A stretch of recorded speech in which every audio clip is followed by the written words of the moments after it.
జాతీయ అటవీ అమరవీరుల దినోత్సవం సందర్భంగా ఏపీ ఉప ముఖ్యమంత్రి పవన్ కళ్యాణ్ నేడు బాపట్ల జిల్లాలో పర్యటన రద్దయింది. తొలుత షెడ్యూల్ ప్రకారం విధి నిర్వహణలో భాగంగా ప్రాణాలు అర్పించిన అటవీ అమరవీరుల త్యాగాలను స్మరించుకునే క్రమంలో సూర్యలంక రోడ్డులోని నగరవనం అటవీ పార్కులో అమరవీరుల స్తూపాన్ని ఆవిష్కరించాలనుకున్నారు. కాకపోతే వాతావరణం అనుకూలించకపోవడంతో పర్యటన రద్దయినట్లు సమాచారం.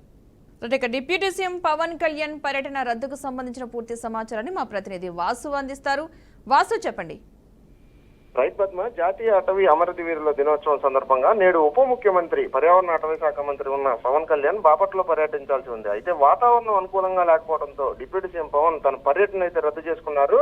బాపట్ల జిల్లాలో పిడుగులతో కూడిన వర్షాలు పడతాయని వాతావరణ శాఖ హెచ్చరించడంతో హెలికాప్టర్ ప్రయాణానికి ఇబ్బందిగా కలుగుతుందని ఈ నిర్ణయం తీసుకున్నట్లుగా తెలుస్తుంది.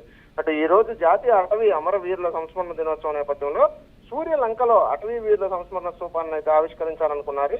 ఈ కార్యక్రమానికి డిప్యూటీ సీఎం పవన్ కళ్యాణ్ హాజరు కావాల్సిన నేపథ్యంలో వాతావరణం అనుకరించకపోవడంతోనే ఈ పర్యటన అయితే రద్దయినట్లుగా తెలుస్తుంది.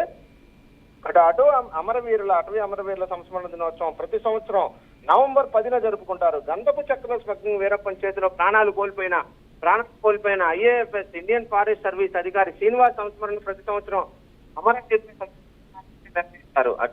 అటవీ అధికారులు తమ ప్రాణాలను లెక్క చేయకుండా కలప స్మగ్లర్లతో నక్సలైట్లతో పోరాటం చేసి వారు చేసిన దాడుల్లో ప్రాణాలు కోల్పోయిన అటవీ శాఖ అమరవీరుల ఆత్మకు శాంతి కలగాలని శ్రద్ధాంజలి ఘటిస్తూ వారి సేవలను ఈ రోజు గుర్తు చేసుకుంటారు. ప్రతి సంవత్సరం నవంబర్ 10న రాష్ట్రంలోని ప్రతి జిల్లా కేంద్రాల్లో కూడా అటవీ శాఖ అధికారులకు అమరవీరుల దినోత్సవాలు అయితే నిర్వహిస్తారు. వీటికి సంబంధించి జిల్లా స్థాయి అధికారులు, మంత్రులు, ప్రజాప్రతినిధులు ఈ కార్యక్రమానికి హాజరై జిల్లా అటవీ ప్రాంతాల్లో అమరవీరులైన అటవీ అధికారులకు నివాళులు అర్పిస్తారు. ఈ కార్యక్రమానికి సంబంధించి రాష్ట్ర వ్యాప్తంగా 23 మంది అమరవీరుల కుటుంబాలకు ఆత్మీయంగా సమావేశమై వారికి ఆర్థిక సాయం అందించడంతో పాటు రాజమహేంద్రవరం నుంచి ప్రత్యేకంగా తెప్పించిన తాళ్లపత్ర గ్రంథం మొక్కలను సూర్యలంక తీర ప్రాంతంలో నాటాలనుకున్నారు. అయితే వాతావరణ పరిస్థితులు అనుకూలం లేనందున చివరి నిమిషంలో పవన్ కళ్యాణ్ తన పర్యటన అయితే రద్దు చేసుకున్నారు. Padma. Right, thank you Vasu.